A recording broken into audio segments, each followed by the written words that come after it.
is episode 174 of Noodle Time. Welcome back. Here with me is the mileage tracker taking a break, OSG. How's it going, sir? What's up, bro? You're right.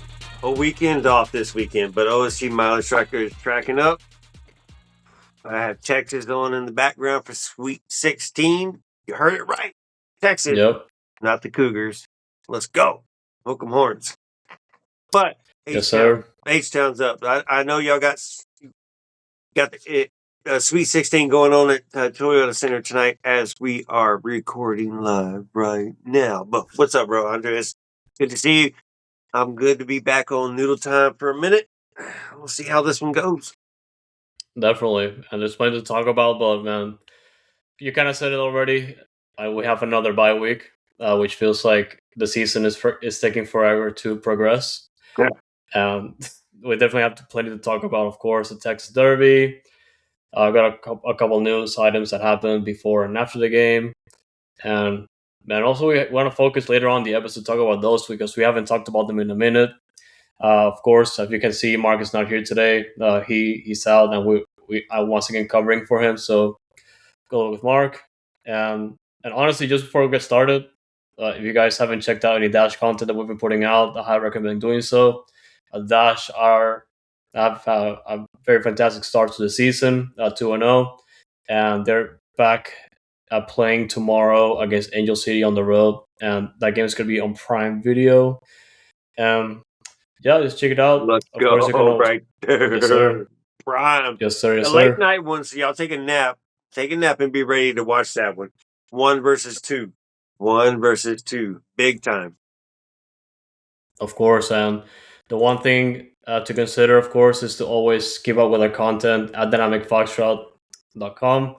We've been putting out a lot of content for Dash this week. Of course, our latest Foxtrot game day, it's around the home opener this past week against Ponce Legacy, which was a pretty good game. So check it out if you haven't already. And the photos.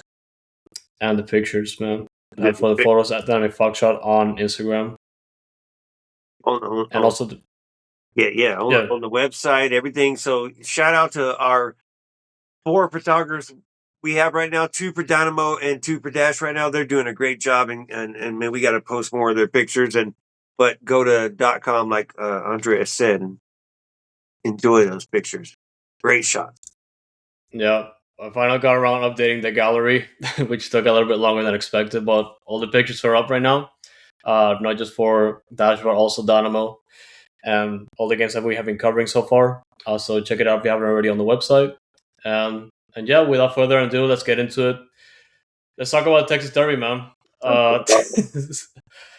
43 loss against 50 Dallas in Frisco. And I mean, let's start with a little story. I haven't told you yet because I wanted to keep it on the wraps, but this game, I had to watch a replay because while the game was going on, I was heading back to Houston because that was right after the Dash game, and I had to head back to Austin. Right. And I mean, literally the entire game went past while I was driving to Austin in the middle of the darkness, in the middle of the night. Right. And literally, as soon as I got off Buc-ee's and Katy to get gas and everything, that's when Dallas scored the first 2 goals, like in the span of what, like in between the first 14 minutes of the game. Yeah, man, and I was like, cool, 14 minutes. What's gonna happen here? Well, it takes us about 4 minutes to score 3 goals.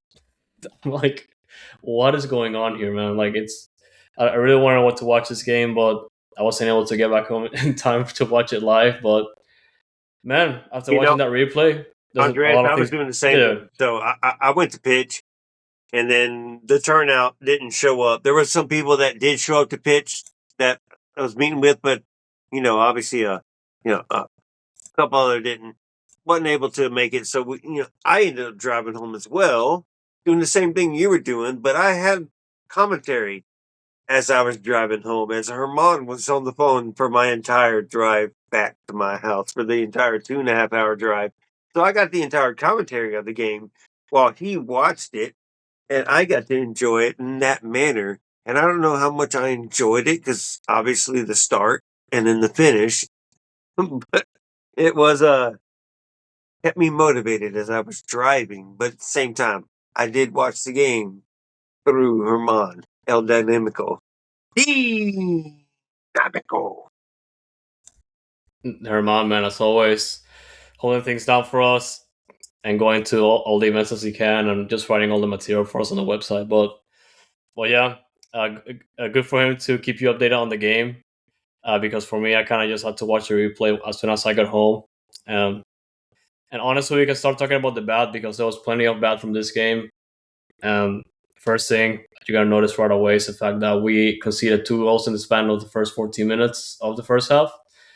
And this is something that I talked about to Mark in the preview in the last episode because I was fully expecting FC Dallas to find those openings against Houston because essentially this is gonna be like a fairly, I want to say like a fairly new back line because of course we had Antonio Carlos familiarize himself with um, Sviatchenko already for a couple of games, but of course, as we all know, Antonio Carlos was missing in the last game for suspension.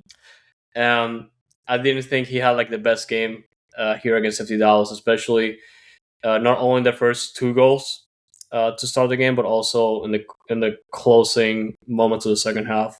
But your There was a expectations for Dallas to do what they did, you say, per se, that first one, did you expect that first one? Were you expecting that type of goal in that first one?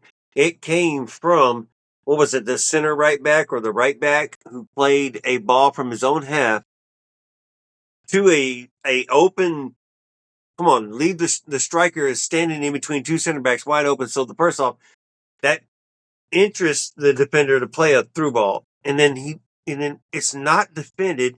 You allow the striker to touch it, and he makes a great touch. Megs your defender, while that great touch just becomes a meg. However, the universe was on that person's side. And then he finishes it. Oh my God. So, what did you expect that type of ball with this type of defense? and that's a good question. It kind of just goes back to what I was expecting out of this game earlier. Just the fact that even if FC Dallas doesn't look like they're threatening, it kind of tells a different story because they're a little bit of a chaotic team to start the season already. Well, they played And 3-3 against San Diego the week before, and Musa with a hat trick. And you know what Musa is, anyways. He's dangerous, obviously, hindsight, for the last goal. We'll get into that because who's defending Musa? Oh, my God. But I'll let you continue. No, yeah. I love it when we're live. I get to ramble. Of course. I mean, it's what we all love, especially whenever we do bad, and there's definitely a lot of opinions and feelings we have to get out, especially after waiting about a few, definitely a ton of days after the game ended. But hey, honestly, and apologies real quick. I'm not watching the chat. I'm watching Texas. So, chat, Andres, y'all let me know what the chat's got to say, and I'll reply that way. Oh yeah, I'm definitely keeping an eye on the chat, and I'm gonna highlight it as it comes in. But honestly, just the fact that we started that way, I was extremely concerned, and it's something that I also predicted with Mark, with the fact that this is gonna be like a high scoring game, right? Either good or bad. And initially it was in the bad sense that okay, we are letting the game get away from our hands, and it's gonna suck for us to get back to it, historically speaking, because we have been struggling whenever we are in like a really bad position to score more goals and have a fighting chance, especially on the road. And I just keep it through because we have to we're focusing on the bad stuff right now. The second half, discipline issues, and the on goal from Dwayne Holmes, but more than anything, discipline, because this has been the thing that has been affecting us since the start of the season. Like we're gonna get a red card, we're gonna have a suspension, we're gonna have to deal with it. Next player up, but of course, just kind of hinting at it, Eric Sviatchenko being sent off with a second yellow in the second half. and that was at the 68th minute. So gave plenty of time for FC Dallas to capitalize on that disadvantage. Mm-hmm. And man, I want your thoughts first because we are back in the position where this is our fourth red card in the last four games, and it's absolutely infuriating for me that we keep finding ourselves in this position. Oh, there's two ways to see it, man. Obviously, the refs, the pro refs, have been dictated to turn up their game and dictate more and instigate more, is what I want to say, where they're involving themselves more in the game as well. And that has become a situation. Eric, his second yellow was a yellow, and it just happens to be a second yellow, and it's a red. So it's just stupid, though, where he did it in that situation, because we still had three defenders surrounding, where there was no advantage to go ahead and make that tactical foul. And it's a tactical foul every time, where the ref's going to throw a yellow every time when it's a tactical foul. You're slowing down the counter attack. The ref is going to throw a yellow every time. Eric is a professional, needs to be smarter than that, and know in this situation, avoid the contact. 22 minutes left in a three game, bro. Three game. Like, dude, come on. Oh, you have to be smarter. And then that was just, whatever. You made a bump. Like, and you played it off. You know what you did. Thank you for running off the field and not taking a second game suspension. But this game was all over the friggin' place. Start off the game down 2-0. Up. Right, just like that, up 3-2. Give up the third, and then the fourth. And then you mentioned a couple of them. And I have questions for every single one of them. The last one. You want to talk about the last one? Why was Linger guarding Musa? Why was Linger on the back line defending on the back side of the far post? Who knows the hell why? And you know what happened? He got caught in a switch, and Andrade stayed with the player that switched, and Linger got stuck with Musa, and Musa was on the inside of Linger. Linger had no chance. Boom. Ball was played right and perfect. It was just perfect. And Christ, why was Linger back there defending to begin with?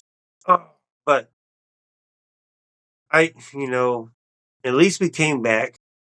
Vermont wrote a story about an article, Fox in the Box, about resilience and what this team has. And we've come back and we've fought and we've won. They came back in this game. They fought. Did not win. But gives me optimism. So I'm optimistic soccer guy tonight. Always optimistic. Always optimistic, but in this part of the game, or at least after this result, we kind of just have to be pessimistic a little bit because this is a fourth red card in the last four games, and this is absolutely unacceptable. That regardless of how the referee does in that game, and regardless of the outcome, regardless, so no Walter, no Eric next game either. This is a pattern. It's clearly a pattern. And again, regardless of if Pro has an agenda against us, regardless if we think like the universe is against us as well, it's down to the Dynamo. It's down to what the coaching staff is telling them, and it's down to the decisions that goes down to executing the game plan. Because it's unacceptable that we have to rotate the lineup every single time. We don't have cohesion that way, and because of that, there's no consistency to keep results. And for me, it's infuriating because it's ridiculous that we have to kind of just wonder how we're gonna roll into the next game, because you kind of just said it already.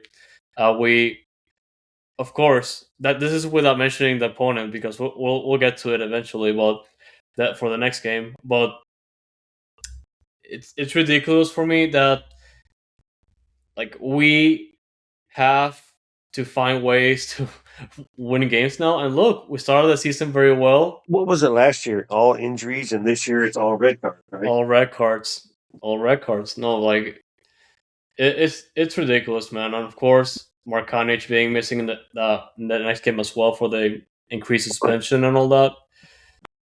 It makes you think.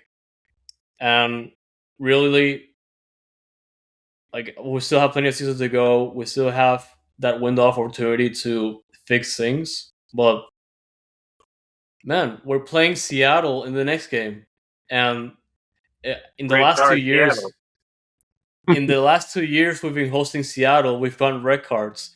Are we gonna get 3 red cards in the next game? Right. It tells us, hey, you've been playing your cards, so you're getting a red card every game. Well, Seattle, you always get a red card, so by the universe tells you you're getting 3 this game, at least 2 for sure, and then multiple yellow cards to add up to those 5 yellows for a suspension randomly during the season. It's crazy, but man, and you see it on the NWSL side too as well. 2 weeks in, 6 red cards already. That's not counting. There was none on Wednesday night, so 2.5 weeks into the season. 6 red cards already in NWSL. So maybe it's just a thing where referees are just, we're not playing around no more. And, you know, being a ref for so long, I get it. We are tired of the abuse and how we get treated and the drama and how much players just play it off and like, I didn't commit that foul. What are you talking about? You're stupid. You're blind. You're idiot, bro. Like, shut up. Like, come on. Right. So I get it. Maybe they're just tired of it and they're gonna start throwing it. You know what? And y'all got to behave. You can't go down and pretend for 35 friggin' minutes. General Hospital is a thing for 75-year-old women to watch at 1:00 on the Central Time ABC every day, not on Apple TV at 7:30 or 7:38 p.m. Central Time. Come on, man. We got to do better. Yeah, and the last negative thing, it makes me a little bit more upset compared to that red card, is the fact that we watched Peter Musa score the 4th goal against Houston, and we kind of talked about the play that happened. And for me, with the season that Peter Musa is having, I like to call him the anti-Ezequiel Ponce, because on one hand, you have a striker that has scored 6 goals to start the season that is a designated player. 5. 5? Okay. 5 goals. Maybe you're right. It is 6 now. Maybe you're right. Sorry, my bad. So I do have. I just wanted to make sure it's actually 6. Just according to. It was 5 going into the game. So you're right. Yeah. Just wanted to confirm. But on one hand, you have a DP striker that has 6 goals and has contributed with a team to win a game. The other hand, we have Ezequiel Ponce, a designated player that has scored 0 goals to start the season for a Dynamo, and you watch him come into this game and just be nowhere. We still have to deal with this issue once again. I know the season's just starting, and I know that Ponce came in a little bit late to start because of injuries and all that, but OSG, how concerned are you with Ponce once again not coming up big with this game? Dude, I'm super concerned. A striker that does not perform, does not contribute, presses okay, right? Does an okay pressing, but does not make runs, does not make striding runs to pull the keeper out, make it dangerous play, make a long ball set. It's Guilherme making everything that's long and everything creative in the offensive attack. Ponce is just sitting there, and you know what? I think he has his oven mitts on right now, and he's just sitting in the fucking kitchen making sandwich for all the boys. Sorry if that offends everyone making that comment. That's exactly what he's freaking doing. He's sitting there on the pitch. He may have laid a blanket out, and he's got a picnic basket, and he's just watching the game happen. And that's what he's doing. Maybe Valentine's Day is still sitting back in his mind, and he wants to have a good time with the boys, but he's forgetting to play soccer, and he's not doing well. And any rumors that were happening, I hope any of those rumors are true right now. We just need him to go. What's his replacement? I don't know what's going to his replacement. Who's gonna play better for him? Maybe we go back with the false nine, and Bogus is that false nine because you see what he can do, and he can stretch the field, and he creates a little different. Guilherme is just another superstar on the left side. Questions have been answered, and Nolly is over there playing defense and playing on that left side at the same time. You have McGlynn serving in balls. We'll get into Ache in a minute, but things were situated to where we had to make certain calls. But God, Ponce, dude, what are you doing? $8 million. I don't think you've earned $1 million of it yet. You scored 10 goals off half yet last season. Didn't do us no good. Now we're trying to do something this season. You haven't done nothing yet. So what are you doing for me now? Nothing. Wake up, bro. It's just honestly, it's just infuriating that we are also in this situation. We kind of haven't figured out what to do with him. And today being the last day of the current transfer window. Real quick, before you get, is it the style that prevents him? I know I talked a lot. Is it the style that prevents him, or is it his style of play that prevents him from improving with our style? Which one is it? Before you go into the final day, the transfer market. I feel like it can be both, but in my opinion, it's definitely just the style of playing that we have, or the style that Ben also wants to do. And it's kind of weird to say that because he found success early on. He has already scored goals with Dynamo, but it kind of looked like whenever we start getting players in, or we're trying to figure out how to get more goals in, especially specifically last year as well, I feel like that has affected him a lot.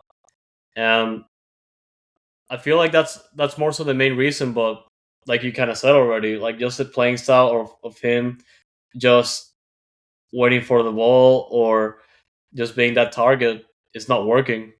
I don't think he fits in with a single striker formation. I don't think that's where he fits. I think he fits in with two strikers where somebody else is up top occupying extra space where he can work. With this single striker situation, he's alone by himself and he has to work so much more, and it's not working, and he's not producing. He is not producing. Even those times last season where he did score the 10, whatever it was, goals, you still question his performance in that game. He had a couple of brilliant golazos. One from outside the box from like 30 yards out that was just absolute brilliance. But some of those other goals were just, what we expected them to be. And he's not performing to the level of expectations when we brought him in here. And I would not be surprised if he's being shopped secretly behind the scenes. And you will not catch a rumor from the Dynamo side of it at all. Yeah, and I do agree that he needs that type of support. Like obviously he can have like a attacking midfield behind him, but I don't feel like it's gonna be enough. Like he needs like a second striker that can actually create those type of plays and put Ezekiel in that position. So it comes down to that. And yeah, we're stuck with him until 2027. We're stuck with him through 2027, and like I mentioned earlier, like the today was the last day of the current transfer window, and it's not gonna reopen until this summer. So if something happens, if he goes to Liga MX or somewhere close that the Dynamo are just able to get rid of him, that will be a win. But it kind of comes down to what type of return we're gonna get, especially considering that this is our record-breaking transfer. So. Second DP striker in a row. Yep. Yeah, we're striking out with the strikers, man. What happened to Sebas? And what's Sebas doing right now? Not a damn thing. All right, now we're in the Ponce mode. What is Ponce doing for us? Not a damn thing. We don't have a striker that's done anything for us lately. You can go back to the people that love Corey Baird. Corey Baird ain't doing shit either, so don't bring Corey Baird back. Granted, Corey Baird will press better on defense, but he ain't scoring that many goals. So how much is he helping? I don't know. But we all love Corey Baird. But man, we need to find that striker that fits that single striker mold. And that's what works. And then Bogus is your Cam who fits underneath. Academy doing his shit on the left side. And Nolly throwing dangerous freaking swerves also on the left side. It could be better. It could be better. So the summer could be interesting. Wonder what Asher and Pat are cooking since, everything that Pat has been cooking has been working in the better realms of things. We'll see. But Ponce, man, if you're listening, or maybe listening to Dynamical, Ron, if you're listening to us, repeat this same thing. I don't know if you feel the same, bro, but say it in Espanol. Ponce, if you're listening, bro, turn it up, dude. Hurry up. Yeah, we have a chance, dude. We can add a third star right here. We can add a third star. Yeah. Oh, fuck. Help the defense out. Yeah, and just before we get into the small positives from the Texas Derby, we kind of just have to talk about Hector Herrera because he did play 90 minutes in this game. God. Yeah. You're defending Hector Herrera a little bit to play all 90, right? No. I'm joking. All right, look. We've obviously, y'all that have listened to me that make my appearances on this show, I'm okay with Hector Herrera being here. I'm okay with Hector Herrera being a role player. I'm okay with Hector Herrera coming off the bench when we're in need of goals and being a spark off the bench. He is a former captain. He is not that no more. But we know what we can utilize him for. To be surprised on the road against FC Dallas, where Ben loves to play more defense, and you put in a Hector Herrera who won. You just eliminated a defender, so now you're playing 10v11 right off the bat. Hindsight, they scored 2 goals right off the bat. How much was Hector involved? The first goal, Hector was involved in none of that. Right, that came from a defender over the top until Neil Carlos got caught. So, except the defender had nothing to do with that. That's okay. So, but I expected spot starts with Hector Herrera. I did not expect a spot start right here against FC Dallas. And then 90 friggin' minutes, even after a red card at 68, and Herrera's left in. Are you not trying to score the 4th goal now? Or I know it's 3-3 still at that point, but it's what is our bench like too? At the same time, IDK, it's limited. Ben struggles with making substitutions and making changes at the same time, but Hector played 90. Did not expect a 90. Hated the 90 minute. Hate his defensive work routine. Did he create anything on the offense?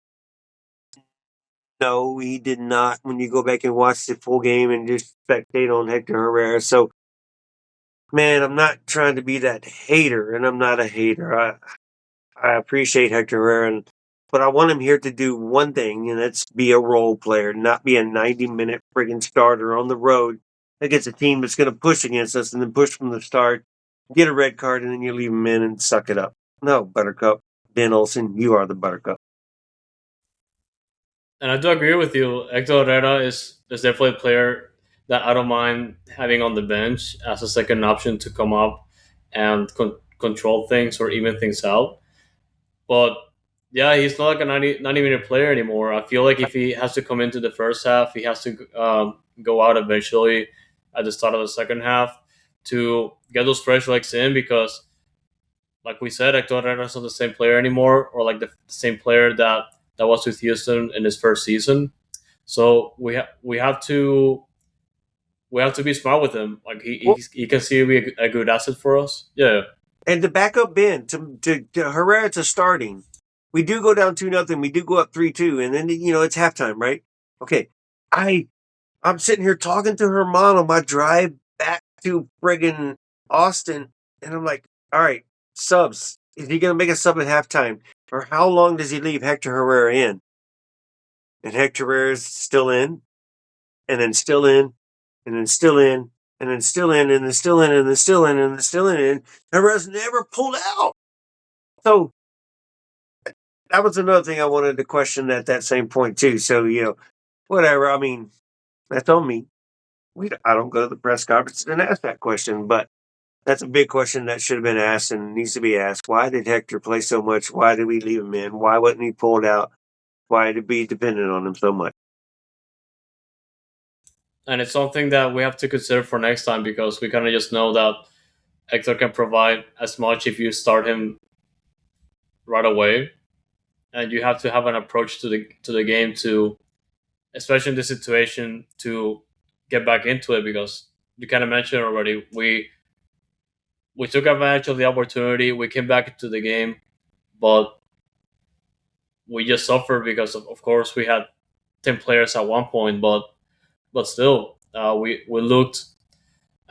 Offense looked like they could have used some more energy or like a fresh pair of legs, and I feel like we wasted opportunity. So it's something that we have to consider for the next time. And like I said, I feel like Hector Herrera could be utilized better on the second half instead of starting. But well, yeah, kind of sucks that we're in this position now. And honestly, just before we finish talking about this game because we've been talking about it for 30 minutes. Uh, honestly, like the best thing that yeah, it's already been 30 minutes. Like I know we're having so much fun talking crap about that, but man, like the positive out of this game, well, you could say positives is resiliency and the fact that we have an offense, man.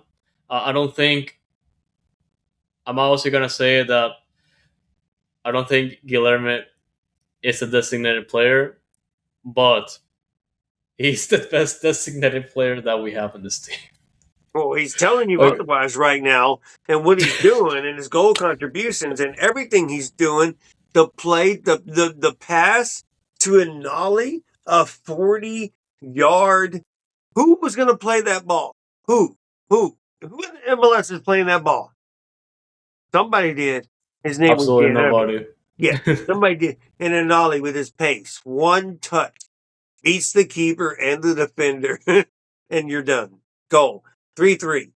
You're up. Or 3-2, you're up. Sorry. That was just Guilherme is turning everybody down. 7 goal contributions, bro. And we let in 8. Yeah, of course. Money mentions. Dude is earning every minute and every dollar and every status right now. And I have no issues. And I love the Brazilian flair that we have going on with this team. Now we need to fix that striker situation.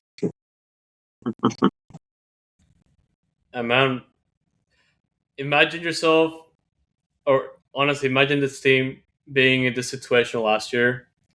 You wouldn't imagine in a million years that they would put 3 goals in the back of the net in the span of 4 minutes. But yeah, the way that the attack has been flowing at the start of the season gives me a lot of hope because we are producing goals, man. We are producing goals, which is just amazing, man. You kind of just said it, Guilherme. 4 goals already, 4 goals in 4 games, and 3 assists. 3 assists to start the season, man. Like it's obviously runaway MVP. Still plenty of seasons to go to tell, but man, like it's just incredible that we have been able to get the best out of Guilherme to start the year. And man, like it's just that important for us now, and goes to show that regardless of that type of age is just gonna be a number, and the type of experience that we can get, it's all that matters. And I'm so glad that Guilherme is fitting right into with us. I enjoy it. I enjoy every friggin' minute of it. I think we'll have more. I think we'll have more. We're gonna have to figure out some depth. We're gonna have to see what the summer signings bring us. Do we have an in-season MLS trade in our hands that might come in? Who knows? But we'll see. Maybe Pat will come out soon and tell us. Yeah, we'll see about that. And shout out to everybody in the chat right now: Christian, Marine, G Money, Jeff Strong, How's it going, y'all? Thank you so much for tuning in. And yeah, that was the Texas Derby, and we'll get to preview the Seattle game in the next episode as we get closer after the bye week. But a couple of things to talk about that happened in the news before and after the game. Before the game, we did have a couple player signings. The first one being that Agustin Resch was given a permanent deal to stay with the first team. Of course, he was loaned from those, but now he's gonna be a first team player through the 2026 season, and he does have club options all the way through the 2028-29 season. So right after the sprint season happens in 2027, we do have those player options stuck with him in case he pans out. And I think he has a strong case that he's going to be staying long term. Like, it kind of just reminds me of that situation with Mikhail, but Agustin Resch, man, like actually having that opportunity and seizing it. OSC, what do you think about him? Look, I mean, we called it. We called it when Halter went down. We expect him to get a first team contract, and boom, he did. He just got it 3 days later than we expected. I think on a Friday instead of a Tuesday. So he's performed the minutes he's gotten in the 2 games he's played in so far. Done well. Lucas Halter's out for a minute with his stupid hamstring, which is going to be probably a 2-month hamstring. Eric's going to be out next game with a red card. He returns after that. Who's going to be out this game against Seattle that gets a red card that'll be out the following game? So he's needed. He's going to be a good depth piece on the bench. So great for Augustine Resch. And he was, I was kind of surprised he went to Dose to begin with. Maybe they expected him to be a starter on Dose and get those minutes over there before they had to sign him.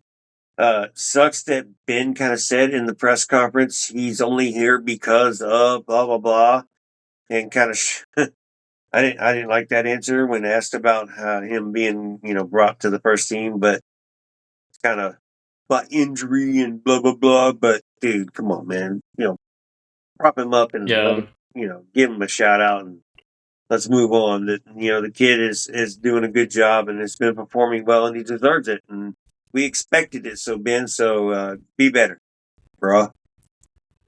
Yeah, the way that it was phrased is a little bit weird, especially when we have to kind of reach out to Herman about how to translate Ben's linguistics. But yeah, just the way that was phrased literally kind of just tells me that uh, the team had no choice. But man, we kind of say with all the players that come out of those, especially Agustin because he was drafted.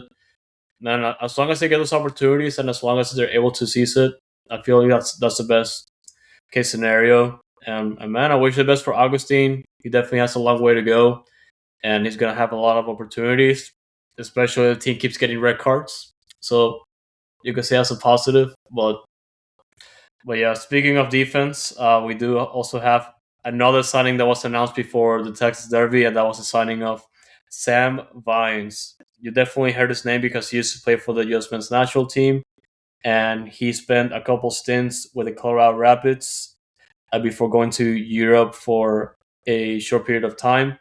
And he was signed as a free agent because Colorado dropped him right at the start of the season. And the Dynamo signed him for free to a 2-year deal. So it definitely gives me a lot of hope. He definitely has to turn his career around because he was given plenty of opportunities, but doesn't look like he's in form. But what are your thoughts, OSG?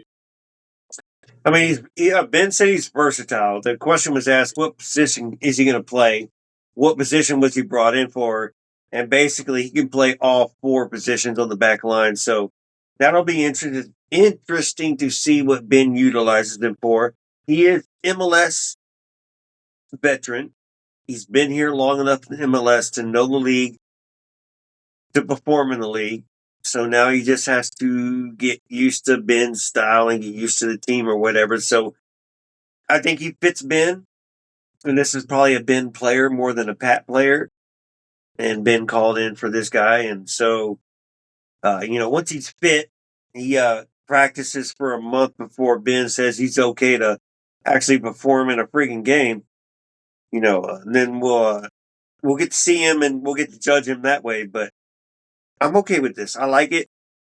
It is depth as well too. So you still have Negri over there that's depth and it's not getting a lot of minutes either too. So can he play center back? That'll be a question. That'll be a big question with a center back taking a red card every game, and now one with Lucas Halter out for a whole minute. So I'm okay with it. I'm interested to see him and see what he can do. But time will tell. Let's see him first.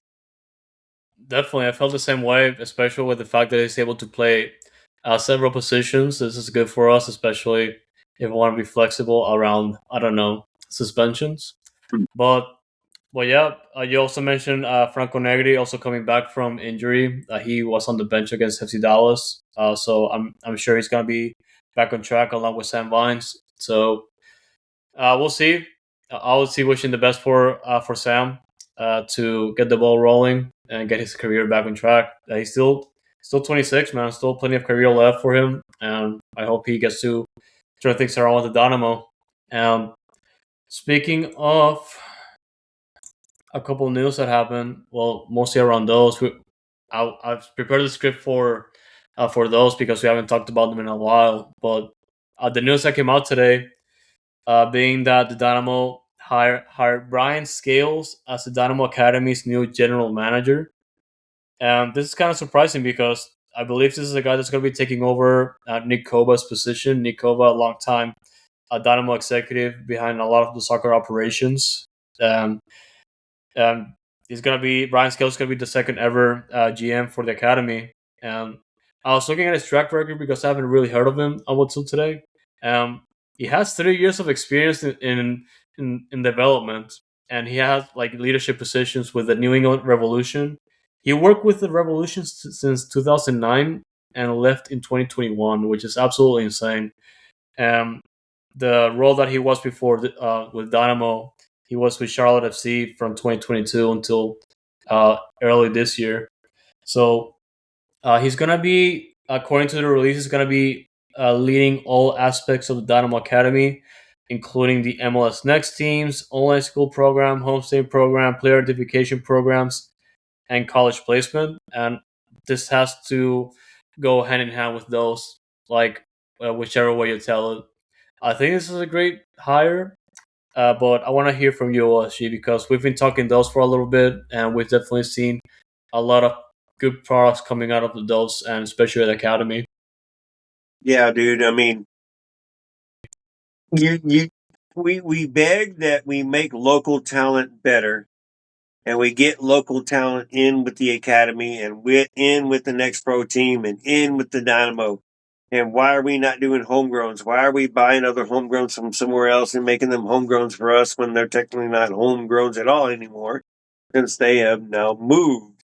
So, Pat quoted also in the release, the media release, saying, we're going to help propel those local players. And so hopefully that will be the number one statement and get those local players more recognized and keep them local and give them opportunities here with their local club, their local professional club, their local academy, and not have to venture out elsewhere, which also improves our first team and our club and our academy. I mean, look at Dose right now, what they're doing, and they've been building it. So trust the process. So it is a great thing to do. Nick Koba, you did a good job and you've been doing a great job. I don't know where you went and where you're going or what you're doing. So shout out to you for doing what you did and what you left us with. But now this new guy's going to come in with a lot of pressure and he's going to have to continue it. And, Pat's been doing what he said he's been doing. Some, still questions, but we've been doing, trust the process. Honestly, it kind of just remains to be seen what the philosophy is going to be like, or is it just going to be the same one? Obviously, if you align yourself with an executive that, right? Yeah, if you align yourself with an executive that shares your same ideas, it's the best solution, obviously. And I'm definitely hopeful with all the experience that he has that for me, more than anything, is to, like you said, bring in the local players that in certain occasions they've been leaking out to other clubs, or they were not in the scope of the Dynamo at one point and we missed out on them. So uh, we do have to provide those opportunities, not just for the scouts and the personnel in the club, but also find a way to attract those players, man. Like it kind of sucks that we have a ton of talent in the fourth largest city in the United States, of like tons and tons of backgrounds on and ethnicities and cultures, man. There's a lot of everything in Houston, man, and I believe more than anything, like we have like just like an untapped potential more than anything of just being like a perennial club that's able to produce a type of talent. Because well, a city that loves soccer, undoubtedly, and we just have to get those to the next level. Obviously, we know that those is producing a lot of talent, but that pipeline from the academy to those to the first team, yeah, there's ways to improve that. Hey, Definitely so. with the dose and with the academy, we're seeing a lot of players coming up through the academy to the second team right now. Arona, Di Morelli. There's other players too. Daniel Barrett, who we saw at the MLS Next All Star game last season here in Austin for us who live in friggin' Austin. But there's a lot of players doing a lot of good. Diego Gonzalez has returned and scored a goal last week. Dude's a friggin' veteran for Dynamos right now. You have all kinds of Betancourt, and not Jorge Cruz, Cruz, John, Jesus Christ. Cruz, the keeper, bro, just the keeper. Just call him the keeper. Cruz doing a great job, and yeah, we have a lot of good players right there. Jeremy Hurdle just stepping in and continuing what was left behind with the coaches, the promotions for the coaches, and haven't given up a goal this season. Four games, 13 goals for, 0 goals against, 4-0. Number one in MLS Next Pro by far right now. Yeah. No, man, Jeremy Hurdle, of course, transitioning to those, as soon as we've been talking about the academy and the pipeline and how we get talent, because we want to use this opportunity because we have a bye week this time around, but we want to We have give a a 5 special week shout out to friggin' those, man. 12. Yeah, like we have to wait 2 weeks until the next game for until those, which sucks. until right here where we Yeah, live, and we get to see him here in Austin. So that's when Dose returns at Austin 2, and we'll be there to cover it and bring it to you as much as possible, and hopefully get a couple interviews after the game and talk to Jeremy Hurdle, because I've been talking to Jeremy Hurdle for a few years now because he's been around with the academy and moving his way up. So that should be fun. So hopefully we get our chance to get out there and talk to some players and the coach as well. definitely. No, yeah, we wanted to give this opportunity to just talk about those, man, because we have been able to highlight the fact that they started the season a few weeks ago. The only 4 games they have played so far, those have been played at home. But you kind of mentioned already, not only have they conceded 0 goals, but they are scoring a lot of goals. they they are scoring goals like crazy. The first game against Colorado Rapids 2-0. The game against Tacoma after that 4-0. Our nemesis Tacoma Defiance. The game against Portland Against 2 Naga. against Paul Nagamura. Well, that was for Tacoma. The game against Portland after that 5-0. And the last game against rivals North Texas SC 2-0, man. If you guys have been able to watch any of those games, man, you kind of just see all the fun this team is having, regardless of how the team is doing to start the game. They're just able to adapt to it, and just find the back of the net afterwards. They're just unforgiving like that. Like OSG, have you been able to watch any of the games so far? It's been a lot of fun watching them play and watching them create and watching them just it has been fun. I haven't been there in person yet. my first time in person will be here in Austin for their first road game too, as well. So it'll be Yep. fun to see them for a full 90 minutes in person, where I get to focus on the game and not the perspective of the TV too. So, yeah, they have been doing a great job and looking great and deserve that number one power ranking as well. Yeah, number one in the West right now. They are undefeated. Of course, we just mentioned that they have like 4 wins on their belt so far. And man, one of the players that I wanted to give a shout out to, Matteo Di Morelli, one of the best players for those right now, leading the team with 2 goals. But you kind of have to give credit to the entire team because everybody else, or like almost everybody else that has been playing, has 1 goal under the belts too. And Austin Brumet does lead the team. I'm sorry. One of the new Brazilians, Arthur Souza, does lead the team in assists with 2, and Mandel Gonzalez coming back from injury from last year, already finding the back of the net, which is fantastic.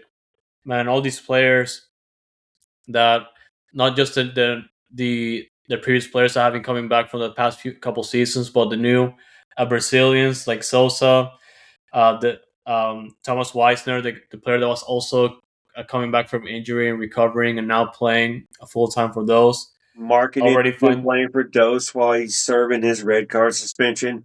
Gavin Wolf got player of the game in the I think against North Texas as well. So as a defender too, while winning 2-0. So every single one of those players are earning accolades right now.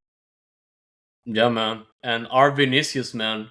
Our Vinicius. We do have a Vinicius, if you don't know about that, on those. But his name is Vinicius Silva. Also Brazilian, by the way. 1 goal under his belt and 1 assist. So it kind of tells me a lot where the direction of the scouting is going. Of course, we relied on a lot of Brazil this past offseason. And in the Dole side, they're also producing a lot of goals, man. Like, which is just fantastic to see. I just wanted to give a shout out to Jeremy Hurdle too because man, also taking over as interim head coach for those once again, and man, like he's make the team look unbeatable so far, which is just great. And I Why honestly the cannot wait to intern go. still? Right, like what? Why is he so interim? Like he's been here since I believe he started with it on the 15s a few years ago, and uh he also upgraded to the coaching staff, and he's been there ever since. And man, once again, taking over the job and improving on it. Like it's just fantastic to see that this is how you see that the philosophy is working well. That the coaching staff and the front office are aligned with what they want to do, and it's definitely an upgrade. If you remember correctly, last year we started without any all losses. I believe it was in the first 5 or 7 games, if I'm not Right. mistaken. 5. But man, this tells me a lot about progress for this team, which is great. And I cannot wait to watch them play in Austin. Like it's gonna be fantastic. And of course, this is gonna be their first road game. I noticed that the schedule for those is extremely weird because we started the season with 4 home games, and we do have 7 road games starting against Austin. And well, it's not even 7; it's like 10. Well, It's we have 11 road games. we're expected to host a World Cup team that is using Sabercat Yeah, Stadium to train. So yeah. that's one of the reasons why there's going to be so many road games in a row for a For long the next time. 3 months, yeah. Yeah, yeah. No, Great. but like obviously because of the scheduling being weird doesn't take away the fact that this team is just fun to watch.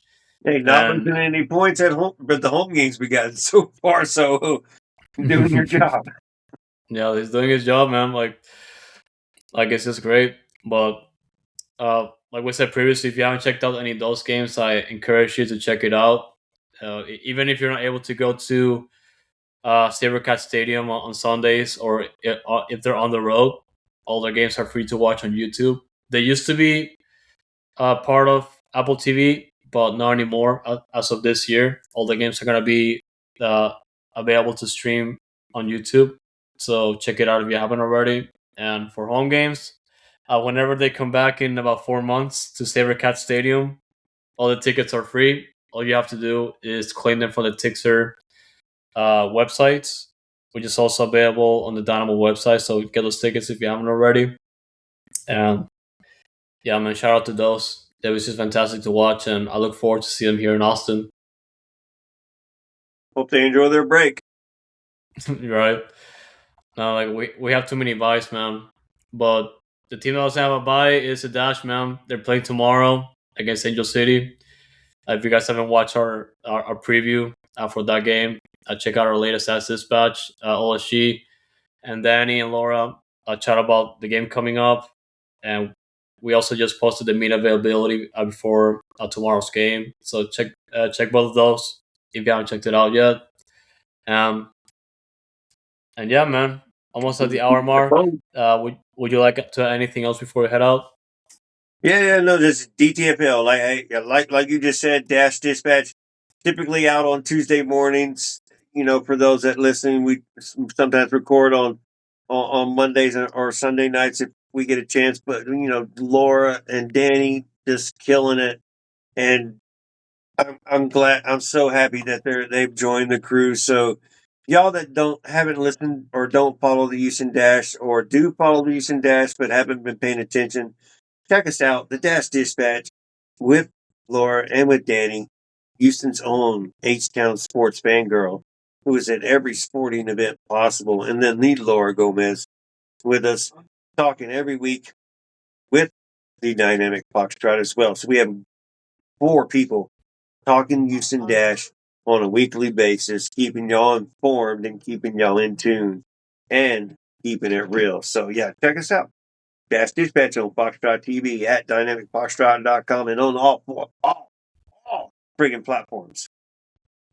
All the platforms. It's really hard to miss, but like OSG said, and just to piggyback off that, whatever you get Noodle Time, of course, Foxtrot TV is the best way to watch us and engage with us.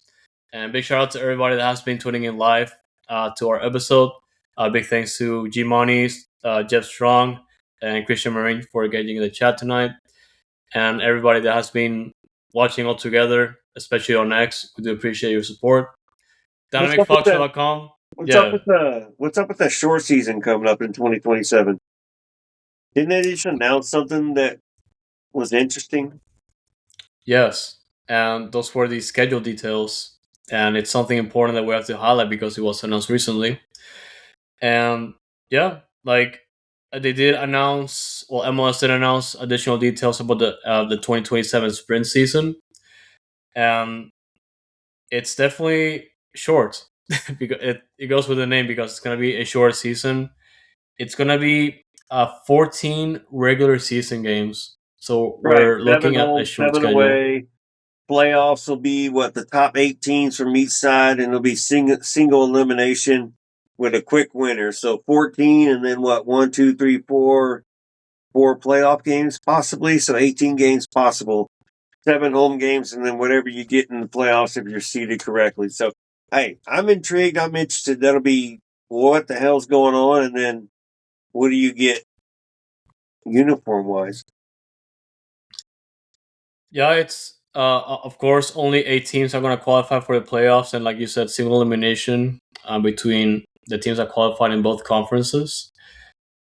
And there's going to be 18 teams that are going to qualify for Leagues Cup, and there's going to be 5 CONCACAF Champions Cup berths as well. That's right. Which are going to be determined by the sprint season results. And of course, if you haven't kept up with why MLS is doing this, is because they're going to be transitioning to the FIFA calendar. So we're going to be aligned with the European schedule, the international schedule. So we're not going to be subject to missing out of international tournaments. And we're also going to be aligned with the international market. So as soon as the European season ends, we're going to have the opportunity to sign players without having to worry about if they're going to be injured at the in the middle of the MLS season, like everything is gonna be synced, which MLS is finally coming out of the cave in that aspect. So I'm definitely looking forward to it. It's gonna be next year. I believe the other thing that they didn't mention in the release is that I think all clubs are gonna keep the same uniforms from this year, if I'm not Right. mistaken. Right. So honestly, I think it's good so we can save money for the kids for next year, especially for Dynamo fans, because of course we do have the mission control kit that just came out, and also the third dash kit if you want to buy that one, and also the Dynamo they're poorly are going to be getting a third kit this year in the next couple months. So that's a lot of money. Team money. It is going to be weird not having soccer for most of the summer, but you know what? We'll get used to it, and it'll be the our summer. We'll get to go on a cruise. We'll get to go enjoy the beach. We'll get to hang out and just chill, and we'll be ready for soccer for the next 9 months after that. Maybe 10 months since it's a short break. But hey, we'll get used to it. But you know what? What's not going to be weird is toasting in the Houston heat on July 4th in the middle of the summer. No, and everybody now has to buy jackets or get your Dynamo jacket Right. because yeah, it's gonna be cold. It's gonna be cold Your for a wardrobe. good chunk of the season now. Yeah, or get those like long sleeve Dynamo jerseys Hey, I get and my scarves. I get my blue dash kit this coming weekend or the April 3rd and 4th weekend. So I'll get to be wearing that in the next show hopefully. But man, kits are always awesome. Just Jesus Christ, why they could be so much, man? Let's get the price down so everybody can buy one. Yeah, honestly, yeah, the kits are expensive nowadays, unfortunately. But yeah, Yeah, man, there's gonna be the that's all sprint I got season on coming Trent. up. Thank you, sir. uh no, but yeah, guys, that's the sprint season ahead of us. We'll definitely be looking into it as we get closer, starting next year. And of course, once again, thank you so much for tuning into this episode. I was gonna say the best way to look at all of our content and the new things that we have been working on so far is gonna be dynamicfactual.com. Like I said early on in the episode, our photo gallery is up and running. So all the pictures that we take from all the games, not just Dynamo but also Dash, are gonna be up there. We do have a ton of photographers that are absolutely fantastic that are credited on our website. If you guys want to check it out, but if you want to check out all of our photos, they're going to be posted on our website on the gallery tab. And as always, we do have our Fox in the Box available, our blog pieces that are set up under the Fox in the Box banner. And of course, the best way to look at our podcast as well is going to be on the website on any device. You can either watch or listen to all of our episodes. And really, like it's just the best way to keep up tabs with like anything that we do. So check it out if you haven't already. Once again, thank you so much for everybody that has been tuning in to the live chat on YouTube. Make sure you are subscribed. I think we are 21 subs away from 400 subscribers. So if you have friends that are Dynamo Dash fans, those fans that need their own fix, please recommend it to us. We'd appreciate uh, every time you share our content. It goes a long way for us. And I'm gonna tell Mark he's gonna get a lot of Aliju cards for the giveaway. So as Jesus, soon as yes, we hit yes. 400 subs, he's gonna do a giveaway of the cards. Uh, we're not gonna wait for confirmation for the Aliju cards. I know everybody wants Aliju cards, so we're gonna have to wait on that. But we're almost there. 400 subs coming up. So, Hey, well, once real again, quick, thank you guys. Andres, for those that know Danny H Town's Houston's own H Town Sports Fangirl, her birthday is on Monday, and we're recording the Dash Dispatch on Monday on her birthday. So, Yep. y'all, if y'all know her, say hi, say happy birthday, say premature birthday, say happy birthday on Monday. Y'all let her know, give her a shout out. Maybe y'all can buy her coffee here and there. Y'all know where to find her. She's at every sporting event in Houston every single day. Love you, Danny. Yep. Yeah, shout out to Danny too. She was first in line for the Astros game today. Unfortunately, they lost their opening day. But I'm sure she had a lots of fun in all the sports that involve Houston. So shout out to Danny. And yeah, just check out that episode. It's gonna be coming up for That's Dispatch next week.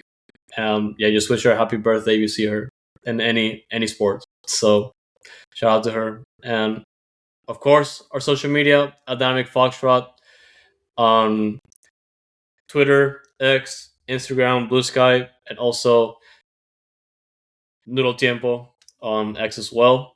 That we do have those handles set up for you to make sure you guys don't miss anything on our end. Yeah, man.